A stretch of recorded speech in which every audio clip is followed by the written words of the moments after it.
అంటే ఎదుటి వాళ్ళు అరే నీకు బుద్ధి ఉందా అని మాట మనం అన్నప్పుడు మనం ఆలోచించాలి, ఈ మాట ఎందుకు అన్నారు, ఇక్కడ మనం చేసిన మిస్టేక్ ఏంటి, ఇక్కడ మనం చేసిన తప్పేంటి అని తెలుసుకోవడానికి ప్రయత్నించాలన్నమాట. ఎప్పుడైతే వాళ్ళు ఆ మాట అన్నప్పుడు సరే ఇందులో నేను చేసిన తప్పేంటి, దీంట్లో ఉన్న లోపం ఏంటని మనం అడగాలి. అడిగినప్పుడు వాళ్ళు ఏం చేస్తారంటే చెప్తారనమాట, ఇది ఇలా చేయకూడదు అలా చేయాలి, ఇలా మాట్లాడకూడదు అలా మాట్లాడాలి.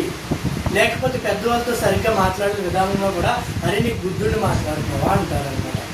అంటే మనము పెద్దవాళ్ళతో కూడా ఎలా మాట్లాడాలి అనేది కూడా మనం తెలుసుకోవాలన్నమాట.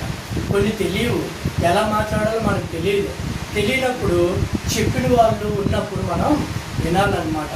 ముందుగా మనం తెలుసుకోవాల్సింది ఏంటంటే పెద్దవాళ్ళతో ఎలా మాట్లాడాలి, పెద్దవాళ్ళతో